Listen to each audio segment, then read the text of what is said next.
Bonjour à tous, nous sommes très heureux de vous retrouver à nouveau pour une nouvelle investigation. Bonjour Patricia, Bonjour Fabrice. vous allez bien? Oui, À chaque fois les gens, chaque jour, chaque semaine. Vous allez bien? Oui, je vais bien, tout va bien. Bon, effectivement, on se retrouve pour une nouvelle investigation. Merci pour vos commentaires, merci de nous suivre. Voici une nouvelle investigation cette fois-ci.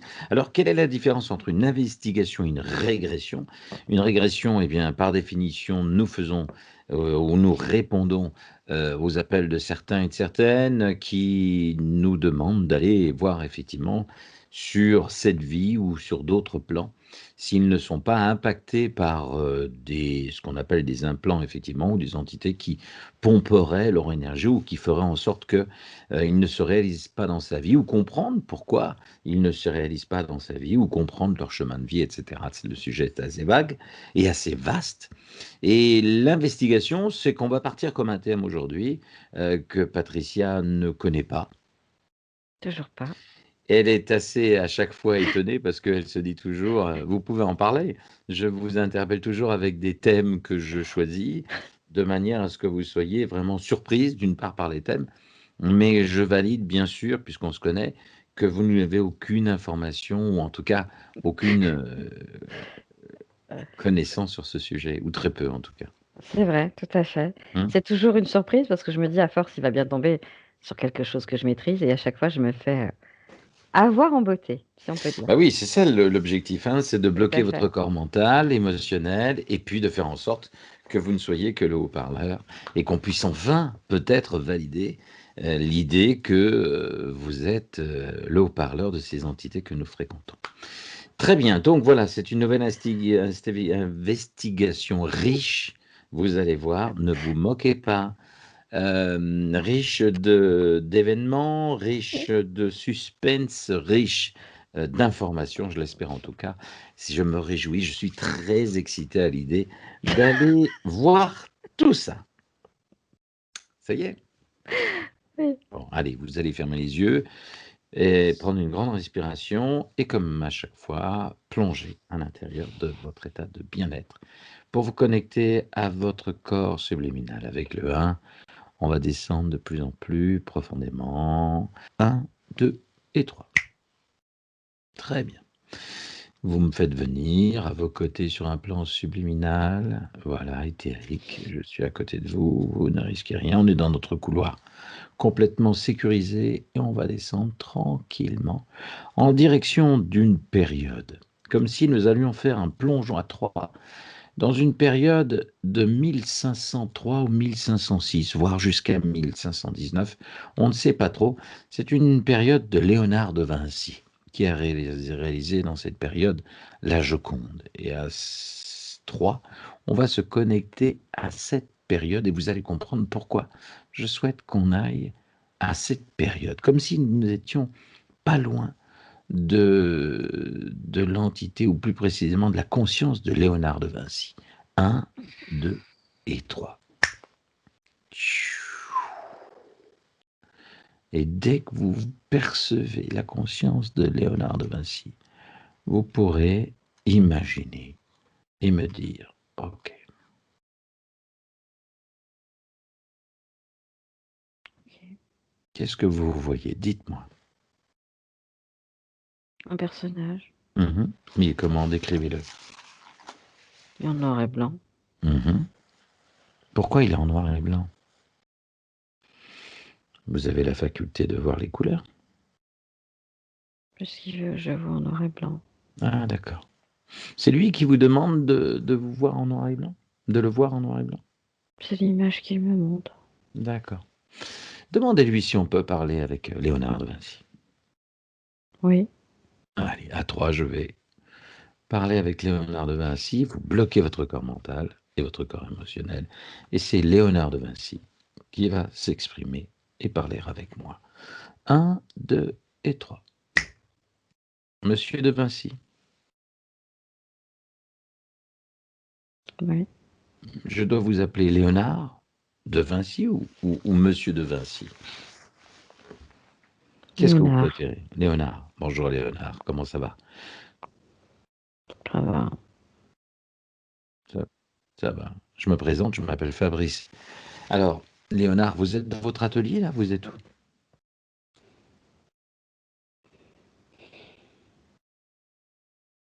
Dans mon atelier, oui. Hmm. Oui. On est en quelle année? 1503. Mhm. Alors, vous êtes en train de travailler sur le projet de ce tableau que vous avez déjà appelé la Joconde, ou est-ce qu'elle a un autre nom, ou il a un autre nom, ce tableau? La laitière. La laitière. D'accord. C'est ma Pourquoi la laitière. laitière? Mhm. C'est ma laitière. D'accord. Et parce que, alors de là où je vous parle, vous imaginez, je suis dans le futur. On est en 2021 et vous, vous êtes en 1503. La Joconde fait beaucoup parler de vous. On a parlé de ce portrait comme celui de la Florentine Lisa Gherardini. C'est ça, l'épouse de Francesco del Giocondo. C'était bien elle? Pas à la base. Pas à la base. Non. Expliquez-vous. C'est ma fille du fermier qui m'apporte le lait, qui m'a inspirée. Ah d'accord. Vous l'avez utilisé comme portrait à la base ou pas? Ou c'est Oui. votre Comme imagination? Oui. forme. Mhm, Comme forme. mhm. Et ensuite, vous êtes parti sur Florentine? Non, le premier tableau, c'est ma laitière. D'accord. Alors La pourquoi on parle? deuxième, Ouais. la deuxième Joconde, c'est la Florentine. Donc en fait, ces deux dessins, ces deux portraits se superposent? Oui. Mhm. On a même dit, d'après certaines récemment, les thèses que l'on a fait ou les expériences qu'on a pu faire avec des matériaux et des outils qui sont aujourd'hui de 2021, qu'on a pu découvrir un autre visage, peut-être celui d'un homme. C'est ma laitière, c'est pas un homme. D'accord. Mhm. Le visage était plus carré. Pourquoi on dit que la Joconde est l'un des rares tableaux attribués de façon certaine à vous? Vous avez Pourquoi les autres ou beaucoup de tableaux n'ont pas été attribués à vos talents? Parce qu'ils ont été recouverts Mmh. Bon, par qui? par mes élèves. Mmh. Pourquoi? Dans quel but? Parce qu'on était en pénurie de toile. Mmh. Et ça protégeait mes œuvres dans le temps. D'accord. Et qui est-ce qui voulait acheter ce tableau, de la Joconde, de la laitière? Le premier acquéreur? Le prince de Venise. Mmh. Il s'appelait comment?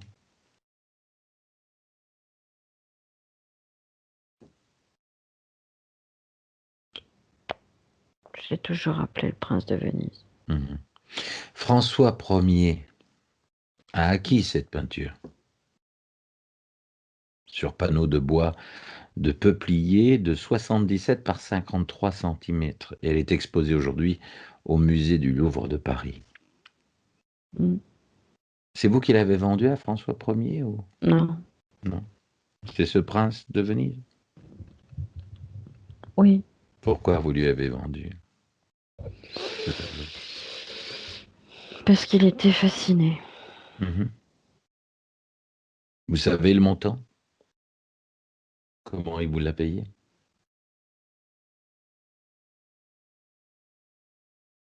En écu, Mhm. en pièces d'or. Vous savez le montant?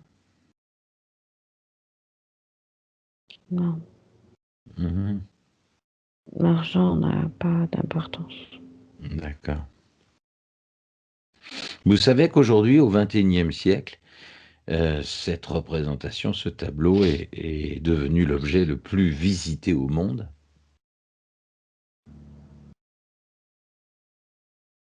C'est une belle nouvelle. Mhm. Est-ce qu'il y a des choses aujourd'hui que vous avez peint, que vous avez dessiné? Est-ce que ce tableau réserve des choses cachées? Oui, Quoi, par exemple? le portrait d'une autre femme. Mhm. Cette fameuse laitière? Oui, Et pourquoi ne pas avoir continué sur elle et l'avoir affichée? Qu'il a fallu Qu'est-ce qui s'est passé pour que vous puissiez redessiner par-dessus? c'est l'amour de ma vie. Ah, la laitière, c'était l'amour de votre vie. Ouais, je voulais qu'elle soit Mhm. à la postérité. D'accord. Quelle est la plus belle toile que vous ayez peint ou chose que vous ayez faite dans votre vie, Léonard de Vinci? Un calice Mhm. pour une église Qui se trouve où? au Vatican. D'accord. Qui existe encore aujourd'hui? Oui, D'accord. Très bien. Ok, bah superbe. Vous allez pouvoir vous reposer tranquillement. Où est-ce que vous êtes là maintenant? Vous vous êtes dans... réincarné? Non, Non? Vous êtes où? dans un tombeau. Mhm. Qu'est-ce que vous faites dans ce tombeau? J'attends Vous attendez quoi? de sortir. Mais qui vous en empêche? Je ne peux pas. D'accord, qui vous en empêche? Que votre corps soit dans un tombeau, ok, mais votre âme, votre conscience, elle est ailleurs, non? Non, Mais alors là où je vous parle, vous êtes dans ce tombeau-là? oui, Où ça? Dans quel pays?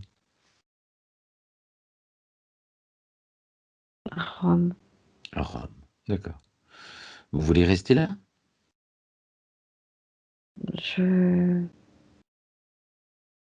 retrouver ma laitière. Bah écoutez, moi je peux vous permettre de vous en aller, mais qui vous a donné l'ordre de rester dans ce tombeau? Les ecclésiastiques. D'accord. Bon, vous savez ce qu'on va faire? On va, on va s'en aller d'ici. Vous vous ennuyez là? Comment elle s'appelait, le prénom de votre laitière? Marie. Marie. Bon, bah, écoutez, on va la retrouver, d'accord? Oui, Vous voulez qu'on la fasse venir et que vous partez ensemble? oui.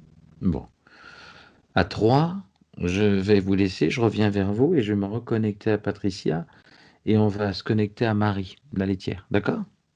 Et je vous l'amène. Ouais. Allez, à 3. 1, 2 et 3. Patricia? Patricia. Oui. Bon, et apparemment, notre ami est coincé dans son tombeau. Et on va lui permettre de s'en aller. Regardez si vous voyez la conscience de Marie, sa laitière, celle il aimait.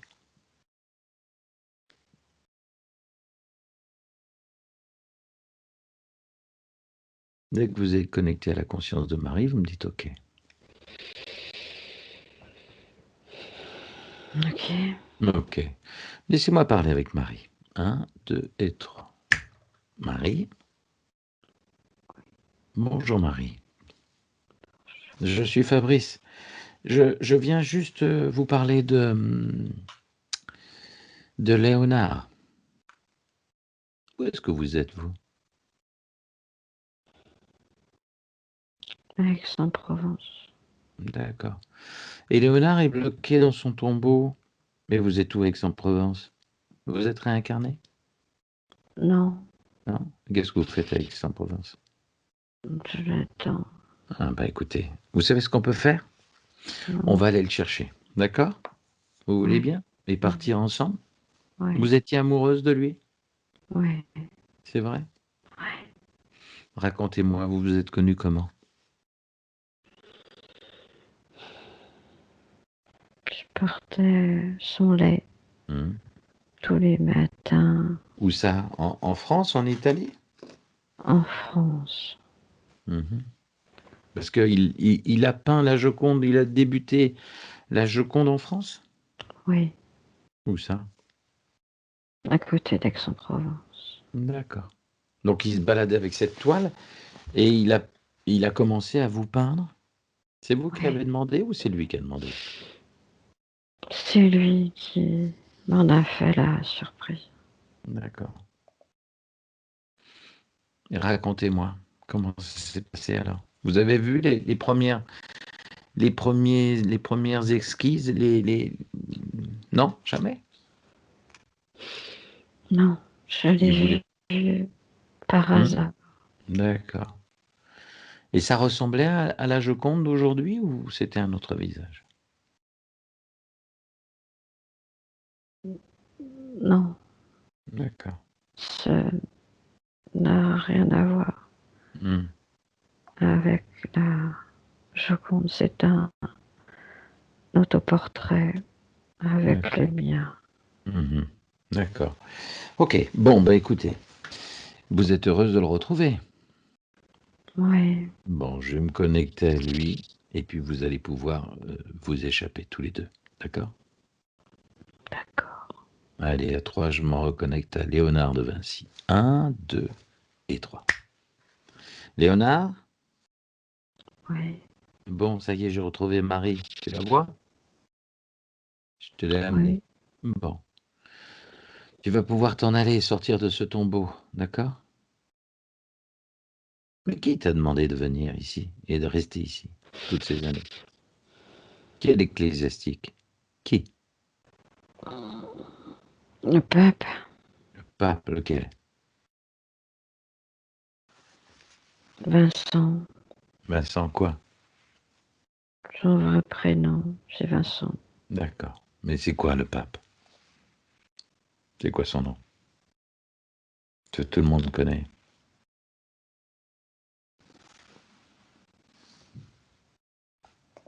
Celui qui m'a enfermé, Celui qui t'a demandé de rester là. Pie XII. Pie XII? C'est lui qui t'a demandé? Directement et personnellement? Non, il m'a enfermé avec mes secrets, mes Ah bon? rouleaux, mes esquisses, mes travaux. Hmm. Mhm. Il y a un pape qui t'a enfermé avec tes secrets. Et pourquoi il t'a enfermé avec ça? Il les a gardés plutôt, non? Oui, D'accord. Et toi, c'est le pape Pie XII qui t'a enfermé, qui t'a demandé, directement. non, c'est lui qui m'a emprisonné. C'est lui qui t'a emprisonné. Ah, t'as été emprisonné, mais t'étais mort ou vivant? J'étais déjà mort. D'accord. Et donc, du coup, voilà, tu te retrouves enfermé. Hein? Oui, Bon, d'accord, ok.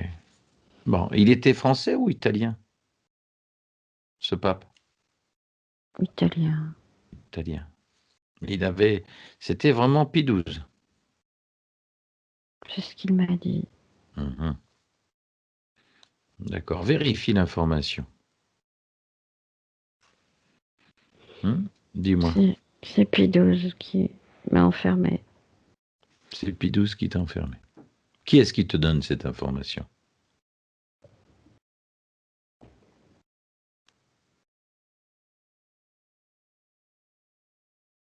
Qui est-ce qui te donne cette information? Un moine. Un moine? Oui, Mais quel moine? Qui est là? Il est où ce moine? c'est celui qui tourne autour de mon cabinet. D'accord, ok. Il me Et c- surveille. Mhm. D'accord, ok. Bon, bah, très bien. Euh, Bon, très bien. Bon, écoute, moi, je te propose de te libérer, d'accord? Hein? Mm. Tu veux? Ouais. Bon. Eh bien, je vais appeler Marie, d'accord? D'accord. Et vous allez pouvoir partir, d'accord? Mm. Ok? Ouais. Bon. Allez, à 3, on va appeler Marie. Et puis, dès que je vais ouvrir une porte, vous allez partir tous les deux. On est d'accord? Ouais. Bon. Ok. Allez, à 3, j'ouvre cette porte et vous partez. Dès que tu vois la porte s'ouvrir, tu t'en vas. 1, 2 et 3. Dis-moi si tu vois la porte s'ouvrir. Ouais. Attrape la main. Hein? Ça sent la pourriture. C'est normal, tu es resté trop longtemps. Allez, d'accord? Et à 3, tu montes. Tu pars. Ça y est? Ouais. Allez, à bientôt. Et je me reconnecte à Patricia. 1, 2 et 3. Patricia, Ouais. dites-moi ce qu'ils font. Ils partent tous les deux? Oui. Très bien, ok. Et vous me dites dès qu'ils ont franchi la porte. Oui, ça y est. Ça y est, super. Bon, on va les laisser partir. Voilà. Ça va, Patricia? Ah. Bon, alors, comment avez-vous vécu cette expérience? C'est un peu particulier. Pourquoi? Euh, Sensation d'enfermement, Hum, d'odeur de bois pourri. hum. Ça, c'était assez désagréable. Euh, de d'histoire. Hum. D'incroyables Alors, histoires. ouais, parce que comment Léonard de Vinci a vécu dans les années 1500 et vous me disiez que l'enfermement c'était Pie XII, alors que Pie XII est né en 1800 et quelques. Donc il y avait, c'est lui qui aurait bien après la mort de Léonard de Vinci, Oui, aurait décidé de fermer. oui. Euh, il y avait une concentration de papes. Il y a plein de noms qui arrivaient. Je n'arrivais pas à voir Mhm. ou à distinguer lequel était bon. Jusqu'à Jean-Paul II. J'ai vu Jean-Paul II. Oui, parce que peut-être qu'ils sont aussi C'est- concernés Je n'ai pas. par. Donc ça veut C'est dire que passé sous. par Jean 23. C'est passé par. Je n'ai aucune connaissance des papes, mis à part Hmm, ceux actuellement. Et encore, j'ai un petit peu de mal. ouais. Voilà. Donc, c'était vraiment plein de noms de papes. Mhm. Et celui qui ressortait le plus, c'était Pie XII. Pie XII. Alors lui, il est né en mars 1876 et décédé en avril 1899, alors que peut-être que dans la période de, comment il s'appelle, de Léonard de Vinci, on aurait Jules II qui se serait éventuellement, euh, qu'aurait pu effectivement être là, mais bon, après, reste à nous d'aller faire ces recherches par rapport à cette investigation et de découvrir un petit peu ce qu'il en était. En attendant, ce qui est intéressant au travers de cette séance, c'est qu'on a pu découvrir que la laitière était l'origine du départ de cette toile avec Léonard de Vinci. Vous en gardez un bon souvenir de cette démarche ou plus une mauvaise odeur? Avec Léonard de Vinci, j'ai vraiment cette odeur de bois pourri Mhm. qui Bon, restait un petit moment et d'accord. Bon, bah, très bien. Ok, bah, écoutez, merci pour cette expérience, merci pour ce retour. Gardez toujours du recul par rapport aux informations que vous entendez, que vous découvrez. Encore une fois, hein, nous sommes là juste pour travailler, pour faire ces investigations et puis d'aller un petit peu plus loin et comprendre pourquoi les mystères de certaines choses sont inexpliqués. Et le but, c'est de se connecter avec ces consciences qui nous font le plaisir d'échanger avec nous. Et des fois, c'est pas toujours facile de les comprendre.